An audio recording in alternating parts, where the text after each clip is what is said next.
আসসালামু আলাইকুম। আমার মুসলমান ভাই, কিছু আমি কথা বলছি আমার মুসলমান ভাইদের জন্যই বলছি, নাহলে তো আমি ইসলামিক রুলসে কথা কইব না। আমি তো কোনো বাইরের ফালতু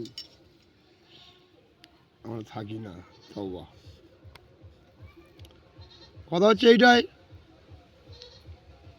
যে আল্লাহ যে আমাদের নসিব দিয়ে পাঠিয়েছে, সবাই বলে তো যে নসিব আল্লাহই আমাদের দিয়ে মায়ের পেটে গর্ভতে আমাদের দিয়েছে। সকলেই এই কথাই তো বলছে, কিন্তু মৌলা মৌলা আলী সাল্লাল্লাহু তাআলা আলাইহি সাল্লাম কী বলছেন, আমার নবীজি কী বলছেন, আহলে বায়াত কী বলছে, সেটা তো বুঝতে হবে। অদ্দূর হয়তো লোক পৌঁছায়নি, কিন্তু পৌঁছানোর প্রয়োজন ছিল। কেন? যেহেতু এখানে ৭২-৭৩ দলের ব্যাপার, এই হিসাবে অবশ্যই পারফেক্টটাই আল্লাহ চেয়েছে। হয়তো আমি মাস্টার স্কুলে আমি গেলাম, আমাকে মাস্টাররা পরীক্ষা নিচ্ছে ৪, ৬, ৮ আমাকে লিখতে বলছে, কিন্তু আমি সেটা ভুল লিখলাম। ৬-এর জায়গায় ৫ লিখলাম, ৭-এর জায়গায় ৬ লিখলাম। সেই মাস্টারটা কি বলবে আমাকে বলুন তো? এই এই পৃথিবীর বুকেরই একটা ব্যাপার আছে, আমাদের ধরো এই কায়নাতের ব্যাপারে এটা আল্লাহ জাস্ট বুঝিয়েছে।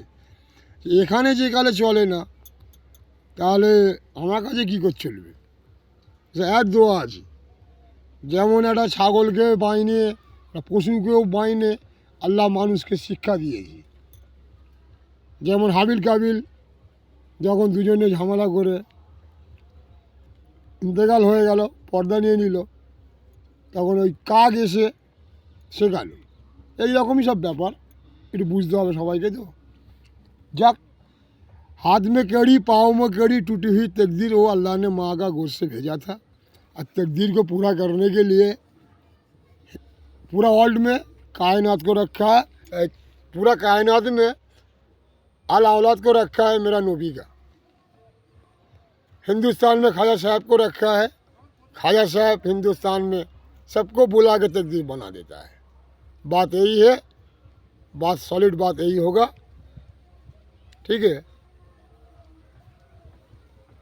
जो समझदार वो समझ जाएगा, बेसमझदार नहीं समझेगा होगा। तकदीर वहाँ से नहीं बनता है, तकदीर यहाँ से बनता है, अल्लाह का ओली से। नारा तकबीर।